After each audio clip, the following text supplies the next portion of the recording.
Friends, ಎಲ್ಲರಿಗೂ ನಮಸ್ಕಾರ. ಎಲ್ಲರೂ ಹೇಗಿದ್ದೀರಾ? ಎಲ್ಲರೂ ಚೆನ್ನಾಗಿದ್ದೀರಿ ಅನ್ಕೊಂಡು ವಿಡಿಯೋನ ಶುರು ಮಾಡ್ತಾ ಇದ್ದೀನಿ. ಇವತ್ತು ಸಹ ಬೇಗ ಬೇಗ ಎದ್ದಿದ್ದೀನಿ. ನಿನ್ನೆ ಅಂತೂ ಲೇಟ್ ಆಗಿದ್ದು ತುಂಬಾನೇ ಗಡಿಬಿಡಿ ಆಯ್ತು ಅಂತ ಹೇಳಿದ್ದೆ ಅಲ್ವಾ? ಹಾಗಾಗಿ ಇವತ್ತು ಆ ತರ ಆಗೋದ್ ಬೇಡ ಅಂತೇಳಿ ಬೇಗ ಎದ್ಬಿಟ್ಟು ಬಾಕಲ್ನೆಲ್ಲ ತೊಳೆದ್ಬಿಟ್ಟು ರಂಗೋಲಿ ಹಾಕೊಳ್ತಾ ಇದ್ದೀನಿ. ಸಿಂಪಲ್ ಆಗಿರೋ ಒಂದು ರಂಗೋಲಿ ಹಾಕೊಳ್ತಾ ಇದ್ದೀನಿ. ಯಾವ್ದೇ ಚುಕ್ಕಿಯನ್ನ ಇಡ್ತಾ ಇಲ್ಲ ನಾನು. ಹೀಗೆ ಸುಮ್ನೆ ಸುತ್ತ ಈ ತರ ಒಂದು ಹೂ ತರ ಸುತ್ಬಿಟ್ಟು ಅದಕ್ಕೊಂದು ಲೀಫ್ ತರ ಡಿಸೈನ್ ಮಾಡ್ಕೊಳ್ತಾ ಇದೀನಿ. ನೆಲ ಇನ್ನು ಹಸಿಯಾಗಿರೋದ್ರಿಂದ ಅಷ್ಟೊಂದ್ ಚೆನ್ನಾಗ್ ಕಾಣ್ತಾ ಇಲ್ಲ. ಒಣಗಿದ್ಮೇಲೆ ಚೆನ್ನಾಗ್ ಕಾಣುತ್ತೆ. ಬೇಗ ಎದ್ದಿಸ ಅಂತೂ ಕೆಲ್ಸಗಳನ್ನ ಬೇಗನೆ ಆಗತ್ತೆ ನಂದಂತೂ ಅಂತಾನೆ ಹೇಳ್ಬೋದು. ಬೇಗ ಒಂದು ರಂಗೋಲಿ ಹಾಕೊಂಡ್ಬಿಟ್ಟು ಬಾಕ್ನೆಲ್ಲ ಗೂಡ್ಸಾದ್ಮೇಲೆ ಇನ್ನು ಸ್ವಲ್ಪ ಟೈಮ್ ಇತ್ತು ತಿಂಡಿ ಮಾಡಕ್, ಈಗ್ಲೇ ಶುರು ಮಾಡೋದ್ ಬೇಡ ಅಂತ ಹೇಳಿ ಯುಟಿಲಿಟಿ ಎಲ್ಲ ಸ್ವಲ್ಪ ಕ್ಲೀನ್ ಮಾಡೋದಿತ್ತು. ಹಾಗೆ ಮೇಲೆ ಪಾಟಲ್ಲೆಲ್ಲ ಗಿಡಗಳಿದೆಯಲ್ಲ ಅದಕ್ಕೂ ಸಹ ನೀರೆಲ್ಲ ಹಾಕ್ಬಿಟ್ಟು ತುಳಸಿ ಕಟ್ಟೆನ ಸ್ವಲ್ಪ ಎಲ್ಲ ಕ್ಲೀನ್ ಮಾಡ್ಕೊಂಡೆ. ತೊಳೆದ್ಬಿಟ್ಟು ಕೆಳಗಡೆ ಹಾಗೆ ಆ ನೆಲನ್ನು ತೊಳೆದ್ ಬಿಡೋಣ. ಮತ್ತೀಗ ಇವತ್ತು ಬಿಸಿಲು ಸಹ ಇತ್ತು, ಬೇಗ ಒಣಗ್ ಬಿಡುತ್ತೆ ಎಲ್ಲ ತೊಳೆದ್ಬಿಟ್ರೆ ಅಂತೇಳಿ ನೀಟಾಗಿ ಮ್ಯಾಟ್ ಎಲ್ಲ ಕಸ ಗುಡ್ಸ್ಕೊಂಡು ಒಳಗಿಂದೆಲ್ಲ ನೀಟಾಗಿ ಕಸ ಗುಡ್ಸ್ಕೊಂಡು ಮ್ಯಾಟ್ಗಳನ್ನೆಲ್ಲ ಹಾಕಿ ಕೊಡವಿದ್ನಲ್ವಾ, ಅದು ಸ್ವಲ್ಪ ಎಲ್ಲ ಧೂಳಿತ್ತು. ಈ ತೊಳೆದ್ಬಿಟ್ರೆ ಎಲ್ಲ ತೊಳೆದು ಈ ಒಂದ್ಸಲಿ ಬೆಳಗ್ಗೆನೆ ತೊಳೆದ್ಬಿಟ್ಟೆ ಅಂದ್ರೆ ಮತ್ತೆ ನಾನ್ ನೈಟ್ ಸಂಜೆ ಒಂದ್ಸಲಿ ಕಸ ಎಲ್ಲ ಗುಡ್ಸ್ಕೋಬೇಕಾರೆ ಹಾಗೆ ಕಸ ಗುಡ್ಸ್ಕೊಂಡ್ಬಿಟ್ರೆ ಕ್ಲೀನ್ ಆಗಿ ಇರುತ್ತೆ.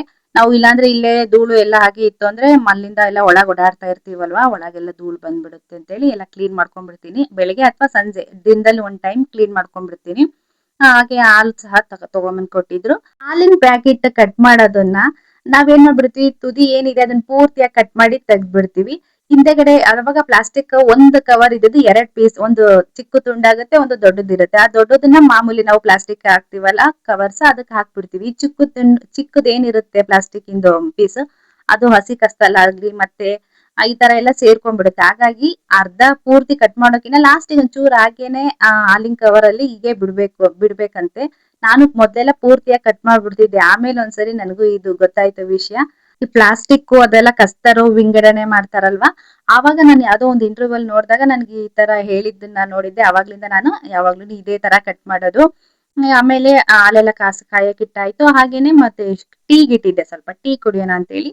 ಈ ನಾರ್ಮಲ್ ಟೀ ಕುಡಿಯೋಕಿನ ಡಿಕಷನ್ ನಾನು ಈ ರೀತಿ ಮಾಡ್ಬಿಟ್ಟು ಅದಕ್ಕೊಂದು ಚೂರು ಹಸಿ ಶುಂಠಿನ ತುರ್ದ್ ಹಾಕೊಂತೀನಿ. ಕುಡಿಯೋದಕ್ಕಂತೂ ತುಂಬಾನೇ ಚೆನ್ನಾಗಿರುತ್ತೆ, ಒಂದ್ಸರಿ ಟ್ರೈ ಮಾಡಿ.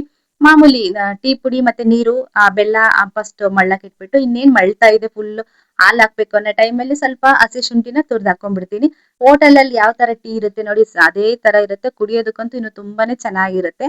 ಅಥವಾ ಸಕ್ಕರೆ ಹಾಕಿ ಹಾಲ್ ಹಾಕಿ ಟೀ ಪುಡಿ ಹಾಕಿ ಮಳ್ಸೋದಾದ್ರೆ ಇನ್ನೇನ್ ನಾವು ಗ್ಯಾಸ್ ಆಫ್ ಮಾಡ್ತೀವಿ ಅಂದಾಗ ಒಂಚೂರು ತುರ್ದು ಟೀ ಸೋಸ್ಕೊಂಡ್ರೆ ತುಂಬಾನೇ ಚೆನ್ನಾಗಿರುತ್ತೆ ಕುಡಿಯಕ್ಕೆ. ಹಾಗೆ ಬೆಳಿಗ್ಗೆ ಪಲ್ಯಕ್ಕೆಲ್ಲ ರೆಡಿ ಮಾಡಕ್ಕೆ ಅಂತ ರಾತ್ರಿನೇ ಕಾಬೂಲ್ ಕಡ್ಲೆ ಮತ್ತೆ ನಾರ್ಮಲ್ ಚಿಕ್ಕದ್ ಕಡ್ಲೆನೂ ಸಹ ಎಲ್ಲ ನೆನ್ಸಿಟ್ಟಿದ್ದೆ, ಚೆನ್ನಾಗಿ ನೆಂದಿದೆ ಇವಾಗ. ಹಾಗೆ ಮಧ್ಯಾಹ್ನಕ್ಕೂ ಸಹ ಒಂದು ಪಲ್ಯ ರೆಡಿ ಮಾಡಿದ್ರೆ ಆಯ್ತು ಅಂತೇಳಿ ತೊಂಡೆಕಾಯಿ ಇತ್ತು. ತೊಂಡೆಕಾಯಿ ಮತ್ತೆ ಕಾಬೂಲ್ ಕಡ್ಲೆನ ಹಾಕ್ಬಿಟ್ಟು ಆ ಮದ್ವೆ ಮನೆಗಳೆಲ್ಲ ಮಾಡ್ತಾರಲ್ವಾ, ಒಂದು ಉದುರಾಗಿರೋ ಪಲ್ಯ, ಅದನ್ನು ರೆಡಿ ಮಾಡ್ಬಿಡೋಣ ತಿಂಡಿ ಜೊತೆನೆ ಅಂತ ಅದನ್ನು ಸಹ ರೆಡಿ ಮಾಡ್ತಾ ಇದ್ದೀನಿ. ಹಾಗೆ ಮತ್ತೆ ತೊಂಡೆಕಾಯಿನ ಚಿಕ್ಕದಾಗಿ ಹೆಚ್ಚಿ ಸ್ಟೀಮ್ ಕುಕ್ ತರ ಮಾಡ್ತಾ ಇದೀನಿ ನಾನಿಲ್ಲಿ. ಕೆಳಗಡೆ ಒಂದು ಪಾತ್ರೆಯಲ್ಲಿ ನೀರ್ ಹಾಕಿ ಇಟ್ಬಿಟ್ಟು ಮೇಲೆ ಈ ತರ ಒಂದು ಈ ಬೌಲ್ ಇರುತ್ತಲ್ವಾ ಸ್ಟೀಮ್ ಮಾಡೋದು, ಆ ಬೌಲ್ ಇಟ್ಬಿಟ್ಟು ಅದ್ರಲ್ಲಿ ತೊಂಡೆಕಾಯಿನ ಹೆಚ್ಚಿ ಹಾಕಿದೀನಿ. ಅದಕ್ಕೆ ಮೇಲೆ ಸ್ವಲ್ಪ ಉಪ್ಪನ್ನ ಹಾಕೊಳ್ತಾ ಇದೀನಿ. ಈ ರೀತಿ ಮಾಡಿದ್ರೆ ಬೇಗನೂ ಕುಕ್ ಆಗುತ್ತೆ ಮತ್ತೆ ತಿನ್ನೋದಕ್ಕೂ ಚೆನ್ನಾಗಿರುತ್ತೆ. ಹಾಗೆ ಇವತ್ತಿನ ಬೆಳಿಗ್ಗೆ ತಿಂಡಿಗೆ ಚಪಾತಿ ಜೊತೆ ಬಾಳೆಕಾಯಿ ಕುರ್ಮಾ ಮಾಡೋಣ ಅಂತ ಹೇಳಿ ರೆಡಿ ಮಾಡ್ಕೊಳ್ತಾ ಇದೀನಿ. ಕಡಲೆಕಾಳು ಹೆಂಗು ನೆನ್ಸಿಟ್ಟಿದ್ದೆ ಅಲ್ವಾ, ರಾತ್ರಿನೇ ಚೆನ್ನಾಗಿ ನೆಂದಿದೆ. ಬಾಳೆಕಾಯಿ ಸಹ ನಿನ್ನೆ ತಗೊಂಬಂದಿದ್ರು, ನಿನ್ನೆ ಸಂಜೆ ತರಕಾರಿ ಎಲ್ಲ ತಗೊಂಬಂದಿದ್ರಲ್ಲ ಅದ್ರಲ್ಲಿ ಅದನ್ನು ಸಹ ತಂದಿದ್ರು. ನಮ್ಮನೇಲಂತೂ ಇದು ಎಲ್ಲರಿಗೂ ತುಂಬಾನೇ ಇಷ್ಟ ಆಗುತ್ತೆ. ಅವತ್ತಿಗೆ ಬಾಳೆಕಾಯಿನ ಫಸ್ಟ್ ಕಟ್ ಮಾಡ್ಕೊಳ್ತಾ ಇದೀನಿ. ಬಾಳೆಕಾಯಿ ಏನಾದ್ರು ನಿಮ್ಗೆ ಅಂಟುತ್ತಾ ಇದೆ ಅಂದ್ರೆ ಸ್ವಲ್ಪ ಕೈಗಾಗ್ಲಿ ಅಥವಾ ಚಾಕಿಗಾಗ್ಲಿ ಎಣ್ಣೆನ ಸವರ್ಕೊಂಡು ನೀವು ತೆಗೀರಿ. ಅವಾಗ ಮನೆಗೆ ಆಗ್ಲಿ ಮತ್ತೆ ನಿಮ್ಮ ಕೈಗೆ ಆಗ್ಲಿ ಚಾಕಿಗೆ ಆಗ್ಲಿ ಬಾಳೆಕಾಯಿನ ಕರೆ ಹತ್ತೋದಿಲ್ಲ. ಬಾಳೆಕಾಯಿನ ಹೆಚ್ಚುವಾಗ ಸಿಪ್ಪೆನ ಪೂರ್ತಿ ತೆಗಿಬಾರ್ದು. ಪೂರ್ತಿಯಾಗಿ ತೆಗ್ದ್ಬಿಟ್ರೆ ಅದು ಟೇಸ್ಟೇ ಇರಲ್ಲ, ಆ ಟೇಸ್ಟೇ ಬೇರೆ ಆಗ್ಬಿಡುತ್ತೆ. ಈ ರೀತಿ ಮೇಲೆ ಒಂದು ಸಿಪ್ಪೆ ಏನಿದೆ ನೋಡಿ ಗ್ರೀನ್ ಕಲರ್, ಅದ್ರ ಮೇಲೆ ಒಂದು ನಾರ್ ತರ ಏನಿರುತ್ತೆ ಅದನ್ನ ಸ್ವಲ್ಪ ಲೈಟ್ ಆಗಿ ತೆಗಿಬೇಕು. ಅವಾಗ ಇದ್ರಲ್ಲಿ ನಾರಿನ ಅಂಶನೂ ಸಹ ಇರುತ್ತೆ. ಬಾಳೆಕಾಯಿ ಬಜ್ಜಿಗಾಗ್ಲಿ ಬಾಳೆಕಾಯಿ ಪಲ್ಯಕ್ಕಾಗ್ಲಿ ಅಥವಾ ಚಿಪ್ಸಿಗಾಗ್ಲಿ ಈ ರೀತಿ ನೀವು ಒಂದ್ಸರಿ ಈ ತರ ಸಿಪ್ಪೆ ತೆಗೆದು ಟ್ರೈ ಮಾಡಿ, ತಿನ್ನೋದಕ್ಕೂ ತುಂಬಾನೇ ಚೆನ್ನಾಗಿರುತ್ತೆ. ಟೇಸ್ಟ್ ಅಂತೂ ತುಂಬಾನೇ ಚೆನ್ನಾಗಿರುತ್ತೆ. ಆಮೇಲೆ ಅದನ್ನ ಕಟ್ ಮಾಡ್ಬಿಟ್ಟು ಚಿಕ್ಕದಾಗಿ ಕಟ್ ಮಾಡ್ಕೊಳ್ತಾ ಇದೀನಿ. ಕಟ್ ಮಾಡಿದ ತಕ್ಷಣ ಯಾವಾಗ್ಲೂ ನಾವು ನೀರಿಗೆ ಹಾಕಿಟ್ಬಿಡ್ಬೇಕು ಬಾಳೆಕಾಯಿ ಆಗ್ಲಿ ಬದನೆಕಾಯಿ ಆಗ್ಲಿ.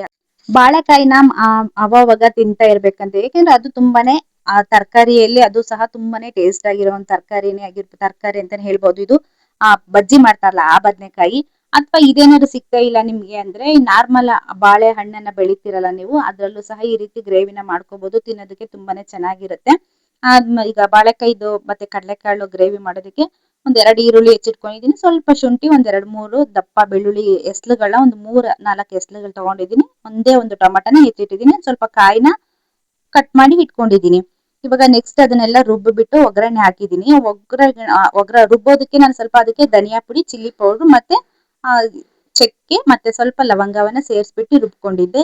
ಇವಾಗ ಸ್ವಲ್ಪ ಎಣ್ಣೆ ಹಾಕ್ಬಿಟ್ಟು ಒಗ್ಗರಣೆ ಮಾಡಿ ಅದು ಮಸಾಲೆ ಎಲ್ಲ ಏನಿರುತ್ತೆ ಅದು ಸ್ವಲ್ಪ ಹಸಿ ವಾಸನೆ ಎಲ್ಲ ಹೋಗ್ಬೇಕು, ಆ ರೀತಿ ಚೆನ್ನಾಗಿ ಫ್ರೈ ಮಾಡ್ಬೇಕು. ಅದೆಲ್ಲ ಫ್ರೈ ಆದ್ಮೇಲೆ ನಾವು ಬಾಳೆಕಾಯಿ ಹೆಚ್ಚಿ ನೆನ್ಸಿಟ್ಟಿರ್ತೀವಲ್ವಾ ನೀರಲ್ಲಿ, ಅದನ್ನ ಇವಾಗ ತೆಗ್ದು ಹಾಕ್ತಾ ಇದ್ದೀನಿ. ಇದನ್ನು ಸಹ ಒಂದ್ 2 ನಿಮಿಷ ಫ್ರೈ ಮಾಡ್ಬೇಕು. ಬಾಳೆಕಾಯಿ ಅಂತೂ ತುಂಬಾನೇ ಬೇಗ ಬೇಯುತ್ತೆ, ನಿಮ್ಗೆ ಗೊತ್ತಿರ್ಬೋದು. ಅದಕ್ಕಿಂತ ಮುಂಚೆ ಈಗ ಒಂದ್ ಕಡೆ ಕಡಲೆಕಾಳನ್ನ ಬೇಯಿಸಿಟ್ಕೊಂಡಿದ್ದೆ ನೋಡಿ, ಈ ರೀತಿ ಸಾಫ್ಟ್ ಆಗಿ ಬೇಯಿಸಿಟ್ಟಿದ್ದೀನಿ. ನೆನ್ಸಿರೋದ್ರಿಂದ ಒಂದ್ 3-4 ವಿಷಲ್ ಹೊಡ್ಸಿದ್ರೆ ನೀಟಾಗಿ ಸಾಫ್ಟ್ ಆಗಿ ಬೆಂದೋಗ್ಬಿಡುತ್ತೆ. ಅದನ್ನ ಇವಾಗ ಅದಕ್ಕೆ ಹಾಕ್ಬಿಟ್ಟು ನಿಮ್ಗೆ ಎಷ್ಟು ಬೇಕು ಅಷ್ಟು ನೀರ್ ಸೇರಿಸಿ, ನಿಮ್ಗೆ ಯಾವದಕ್ ಬೇಕೋ ಅವದಕ್ಕೆ ಗ್ರೇವಿ ರೆಡಿ ಮಾಡ್ಕೊಂಡ್ರೆ ಆಯ್ತು. ಹಾಗೆ ಕಾಬೂಲ್ ಕಡ್ಲೆನೂ ಸಹ ನೆನೆಸಿ ಬೇಯಿಸಿಟ್ಟಿದ್ದಾಗಿದೆ.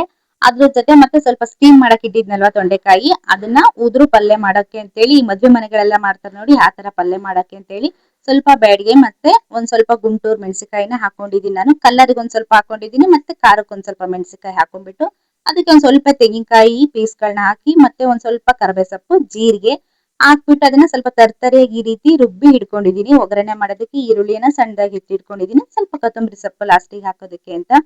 ಇವಾಗ ಒಗ್ಗರಣೆ ಹಾಕೊಳ್ತಾ ಇದೀನಿ. ರಾತ್ರಿ ಬಾಂಡ್ಲಿ ಹಪ್ಳ ಕರ್ದಿದ್ದಿತ್ತು, ಅದೇ ಬಾಂಡ್ಲಿ ಇಟ್ಟಿದೀನಿ ನಾನು ಇವಾಗ. ಮತ್ತೆ ಯಾಕೆ ಇನ್ನೊಂದ್ ಪಾತ್ರೆ ಮಾಡೋದು ಅಂತೇಳಿ, ಎಲ್ಲಾಗುತ್ತಾ ಅಲ್ಲೊಂದ್ ಪಾತ್ರೆಗಳನ್ನಾದ್ರೂ ನಾವು ತೊಳೆಯೋದನ್ನ ಕಮ್ಮಿ ಮಾಡ್ಕೋಬೇಕಲ್ವಾ, ಅದಕ್ಕೆ ಇವಾಗ ಸಾಸಿವೆ ಎಲ್ಲ ಚಟಪಟ ಅಂತ ಸಿಡಿದ್ಮೇಲೆ ಸ್ವಲ್ಪ ಕರ್ಬೇ ಸೊಪ್ಪು ಹಾಕೊಳ್ತಾ ಇದೀನಿ. ಇದು ಸ್ವಲ್ಪ ಲೈಟ್ ಆಗಿ ಫ್ರೈ ಆದ್ಮೇಲೆ ಈರುಳ್ಳಿ ಹಾಕೊಂಡು ಫ್ರೈ ಮಾಡ್ಬೇಕು. ಇದಂತೂ ತುಂಬಾನೇ ಚೆನ್ನಾಗಿತ್ತು ಪಲ್ಯ ಇವತ್ ಮಾಡಿದ್ ನಾನು, ತುಂಬಾನೇ ಟೇಸ್ಟಿ ಆಗಿತ್ತು. ಒಂದ್ಸಲಿ ಯಾರಾದ್ರೂ ಟ್ರೈ ಮಾಡಿಲ್ಲ ಅಂದ್ರೆ ಟ್ರೈ ಮಾಡಿ, ತುಂಬಾನೇ ಚೆನ್ನಾಗಿರುತ್ತೆ. ಈ ಈರುಳ್ಳಿಯನ್ನ ಸ್ವಲ್ಪ ಫ್ರೈ ಮಾಡ್ಬೇಕು, ತುಂಬಾ ಏನ್ ಫ್ರೈ ಮಾಡ್ಬೇಕು ಅಂತೇನಿಲ್ಲ.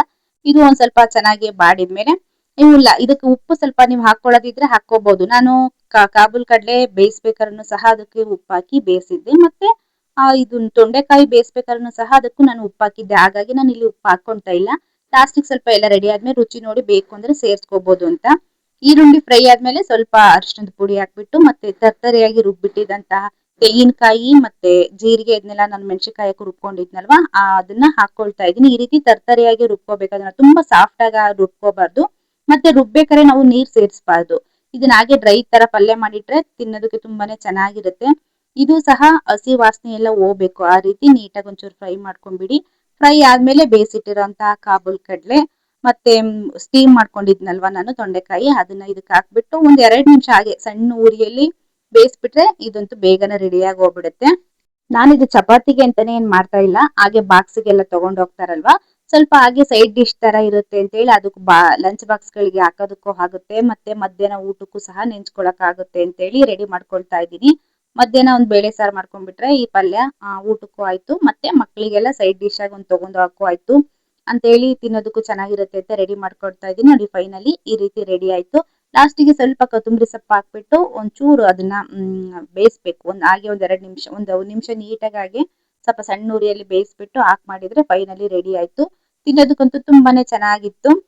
ಬಾಳೆಕಾಯಿ ಮತ್ತು ಕಡ್ಲೆಕಾಳು ಹಾಕಿ ಮಾಡಿರುವಂತ ಕುರ್ಮನು ಸಹ ನೋಡಿ ತುಂಬಾನೇ ಚೆನ್ನಾಗಿತ್ತು. ತಿನ್ನೋದಕ್ಕೂ ತುಂಬಾನೇ ಚೆನ್ನಾಗಿರುತ್ತೆ ಇದು. ಇದು ಚಪಾತಿ ಅಷ್ಟೇ ಅಲ್ಲದೆ ಅಕ್ಕಿ ರೊಟ್ಟಿಗಂತೂ ತುಂಬಾನೇ ಚೆನ್ನಾಗಿರುತ್ತೆ, ಒಂದ್ಸರಿ ಟ್ರೈ ಮಾಡಿ. ಇನ್ನು ಸ್ವಲ್ಪ ತೆಳುವಾಗಿ ಮಾಡ್ಕೊಂಡ್ರೆ ನೀವು ಅನ್ನ ಅಥವಾ ಮುದ್ದೆಗೂ ಸಹ ತಿನ್ಬೋದು. ಚಪಾತಿನ ಇವತ್ತು ನಾರ್ಮಲ್ ಆಗಿ ಮಾಡ್ತಾ ಇಲ್ಲ, ಸ್ವಲ್ಪ ಬೇರೆ ತರ ಮಾಡ್ತಾ ಇದ್ದೀನಿ. ಅಂದ್ರೆ ಟೈಮ್ ಇದ್ರೆ ಹೊಸ ಹೊಸ ತರ ಎಕ್ಸ್ಪೆರಿಮೆಂಟ್ ಅಂತೂ ಖಂಡಿತ ಮಾಡ್ತಾ ಇರ್ತೀನಿ. ಟೈಮ್ ಇಲ್ಲ ಅಥವಾ ಲೇಟ್ ಆಗಿ ಎದ್ದಿದ್ದೆ ಅಂದ್ರೆ ಯಾವ್ದು ಮಾಡಕ್ ಹೋಗಲ್ಲ. ನಾರ್ಮಲ್ ಆಗಿ ಹೆಂಗ್ ನಾವು ಉಜ್ಜುತ್ತೀವೋ ಹಂಗ್ ಉಜ್ಬಿಟ್ಟು ಹಾಕ್ಬಿಡ್ತೀನಿ. ಒಂದ್ ಚಪಾತಿ ಮಾಡೋ ಹಿಟ್ಟಲ್ಲಿ 2 ಉಂಡೆಗಳನ್ನಾಗಿ ಮಾಡ್ಬಿಟ್ಟು ಮಾಮೂಲಿ ಕೆಳಗಡೆ ಒಂದ್ ಸ್ವಲ್ಪ ಎಣ್ಣೆ ಹಚ್ಬಿಟ್ಟು, ಇನ್ನೊಂದು ಚಪಾತಿ ಉಂಡೆಗೂ ಅಷ್ಟೇ ಎಣ್ಣೆಯನ್ನ ಹಚ್ಬಿಟ್ಟು ಎರಡನ್ನು ಕೂಡ್ಸ್ಬಿಟ್ಟು ಈ ರೀತಿ ಉದ್ಬೇಕು. ಅವಾಗ ಇದು ತುಂಬಾನೇ ಚೆನ್ನಾಗಿರುತ್ತೆ. ಒಳಗಡೆ ಒಂದು ಎಣ್ಣೆದು ಕೋಟಿಂಗ್ ಆಗಿರುತ್ತಲ್ವಾ, ತಿನ್ನೋದಕ್ಕೂ ಸಾಫ್ಟ್ ಆಗಿರುತ್ತೆ, ಬಾಕ್ಸಿಗೂ ಅಷ್ಟೇ ಸಾಫ್ಟ್ ಆಗಿರುತ್ತೆ. ನಾರ್ಮಲ್ ಆಗಿ ಹೆಂಗ್ ಅದೇ ಯಾವ ತರ ಉಜ್ಜುತ್ತೀವ ನಾವು ಹಂಗೆ ತೆಳುವಾಗಿ ಉಜ್ಬಿಟ್ಟು ಮಾಮೂಲಿ ಬೇಯಿಸಿದ್ರೆ ಆಯ್ತು. ಇಷ್ಟೆಲ್ಲ ಬೆಳಗಿನ ತಿಂಡಿ ಇದಾಗಿತ್ತು ಫ್ರೆಂಡ್ಸ್. ಇದೆಲ್ಲ ಆದ್ಮೇಲೆ ಎಲ್ಲರಿಗೂ ಸಹ ತಿಂಡಿ ಕೊಟ್ಬಿಟ್ಟು ನಾನು ತಿಂಡಿ ಎಲ್ಲ ಮುಗಿಸಿದ್ದಾಯ್ತು. ಹಾಗೆ ಬೇರೆ ಎಲ್ಲ ಏನೇನ್ ಕೆಲಸ ಇದ್ವು ನೋಡಿ ಅದನ್ನೆಲ್ಲ ಮುಗಿಸ್ಬಿಟ್ಟು, ಟೊಮೊಟೊ ಎಲ್ಲ ಫ್ರಿಜ್ ಅಲ್ಲಿ ಇವಾಗ ತುಂಬಾ ಮಳೆ ಮಧ್ಯೆ ಮಧ್ಯೆ ಮಳೆ ಬರ್ತಾ ಇದೆ. ಹಾಗೆ ಒಂದ್ 2 ದಿವಸ ಮಳೆಗಳು ಹಾಗೆ ಹಿಡಿತಾ ಇದೆ. ಮೋಡ ಎಲ್ಲ ತುಂಬಾನೇ ಯಾವಾಗ್ಲೂ ಮೋಡದ ತರ ಇರುತ್ತಲ್ವಾ, ಅವಾಗ ಈ ರೀತಿ ಫ್ರಿಜ್ ಅಲ್ಲಿ ನಾವು ಟೊಮೆಟೊ ಇಟ್ಟಾಗ ಹಾಗೇನೆ ನೋಡಿ ಈ ರೀತಿ ಎಲ್ಲ ಕೆಳಗಡೆ ಬಾಕ್ಸ್ ಅಲ್ಲಿ ನೀರೆಲ್ಲ ಕೆಳಗಡೆ ಹೋಗಿರುತ್ತೆ, ಹಾಗೆ ಸ್ವಲ್ಪ ಐಸ್ ಗೆಡ್ಡೆ ತರ ಎಲ್ಲ ಆಗ್ಬಿಟ್ಟಿರುತ್ತೆ. ಈ ತರ ಆಗ್ತಾ ಇರುತ್ತಲ್ವಾ, ಅವಾಗ ಏನ್ ಮಾಡ್ಬೇಕು ಅಂದ್ರೆ ಆ ಕೆಳಗಡೆ ನಾವೊಂದು ಟಿಶ್ಯೂ ಪೇಪರ್ ಇರುತ್ತಲ್ಲ, ದಪ್ಪ ಟಿಶ್ಯೂ ಪೇಪರ್, ಅದನ್ನ ಹಾಕಿ ಮೇಲೆ ಟೊಮೆಟೊನ ಇಟ್ಟಾಗ ಅದ್ರಲ್ಲಿ ಬರೋಂತ ನೀರು ಅಥವಾ ಅದ್ರೊಳಗಡೆ ಏನ್ ನೀರೆಲ್ಲ ಈ ತರ ಆಗ್ತಾ ಇರುತ್ತೆ ನೋಡಿ, ಅದೆಲ್ಲ ಅವಾಗ ಟಿಶ್ಯೂ ಪೇಪರ್ ಎಲ್ಲ ನೀರನ್ನ ಹೀರ್ಕೊಳ್ಳುತ್ತೆ. ಅವಾಗ ಟೊಮೆಟೊ ಸಹ ಫಂಗಸ್ ತರ ಎಲ್ಲ ಆಗೋದು ಹಾಗೆಲ್ಲ ಆಗುತ್ತೆ ನೋಡಿ, ಹಾಗೆ ನೀರೆಲ್ಲ ಕೂತ್ಬಿಟ್ಟು ಆ ತರ ಎಲ್ಲ ಆಗೋದಿಲ್ಲ. ಇದು ತುಂಬಾ ದಿವಸ ಇಟ್ಟು ಸಹ ನೀಟಾಗಿ ಚೆನ್ನಾಗಿರುತ್ತೆ. ಹಾಗೆ ತರಕಾರಿನೆಲ್ಲ ತಗೊಂಡ್ ಬಂದಿದ್ರು. ಇದು ನಿನ್ನೆ ಸಂಜೆ ತರಕಾರಿ ಎಲ್ಲ ತಂದಿದ್ರು. ಆವಾಗ ಎಲ್ಲ ಮಾಡಿದಂತದ್ದು ತರಕಾರಿ ಎಲ್ಲ ಕ್ಲೀನಿಂಗು. ಎಲ್ಲ ತರಕಾರಿಯನ್ನೆಲ್ಲ ಕ್ಲೀನ್ ಮಾಡ್ಬೇಕು ಅಂದ್ರೆ ನಾನು ಒಂದು ಪಾತ್ರೆಯಲ್ಲಿ ನೀರ್ ಹಾಕೊಂಡ್ಬಿಡ್ತೀನಿ. ನೀರ್ ಹಾಕೊಂಡ್ಬಿಟ್ಟು ಸ್ವಲ್ಪ ಒಂದು ಇಷ್ಟು ಹುಣಸೆ ಹಣ್ಣನ್ನ ಹಾಕ್ಬಿಟ್ಟು ಅದ್ರಲ್ಲಿ ಚೆನ್ನಾಗಿ ಕಿವುಚಿ ಬಿಟ್ಬಿಡ್ತೀನಿ. ಹುಣಸೆ ಹಣ್ಣು ನೆಂದಾಗೆಲ್ಲ ಹುಣಸೆ ಹಣ್ಣಿನ ಹುಳಿ ಎಲ್ಲ ಅದ್ರಲ್ಲಿ ನೀಟಾಗಿ ಬಿಟ್ಕೊಳ್ತಾ ಇರುತ್ತೆ. ಆಮೇಲೆ ಇದು ಟೊಮೊಟೊ ಆಗ್ಲಿ ತರಕಾರಿ ಏನ್ ತಂದಿರ್ತೀವ ನಾವು ಅದನ್ನೆಲ್ಲ ಒಂದ್ 5-10 ನಿಮಿಷ ನೀಟಾಗಿ ಅದ್ರಲ್ಲಿ ನೆನ್ಸಿಟ್ಬಿಟ್ಟು ಆಮೇಲೆ ನೀಟಾಗಿ ವಾಶ್ ಮಾಡ್ಬಿಟ್ಟು ಅದನ್ನು ಸಹ ನೀರೆಲ್ಲ ಕಂಪ್ಲೀಟ್ ಆಗಿ ಡ್ರೈ ಆಗೋಕೆ ಬಿಡ್ತೀನಿ. ಕಂಪ್ಲೀಟ್ ಆಗಿ ಡ್ರೈ ಆದ್ಮೇಲೆ ಅದನ್ನ ನಾನು ಫ್ರಿಜ್ ಅಲ್ಲಿ ಇಟ್ಕೊಂತೀನಿ.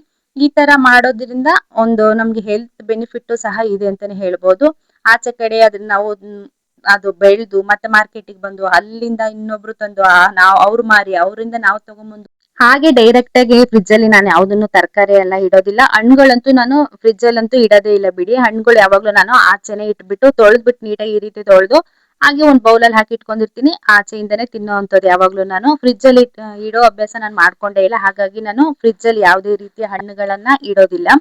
ತರಕಾರಿನೇ ಆಗ್ಲಿ ನಾನು ತುಂಬಾ ಜಾಸ್ತಿ ತಂದು ಇಟ್ಕೊಂಡ್ಬಿಡಲ್ಲ. ನಮ್ಮ ಮನೇಲಿ ತರಕಾರಿ ಆಗ್ಲಿ ಸೊಪ್ಪು ಆಗ್ಲಿ ಬೇಗ ಖರ್ಚಾಗುತ್ತೆ. ಹಾಗಾಗಿ ಎಷ್ಟು ಲಿಮಿಟ್ ಬೇಕೋ ಅಷ್ಟೇ ತಗೊಳೋದು. ಮತ್ತೆ ಅದನ್ನ ಈ ರೀತಿ ವಾಶ್ ಮಾಡ್ಬಿಟ್ಟೆ ಹಾಗೆ ಹಿಡ್ಕೊಳೋದು ನಾನು.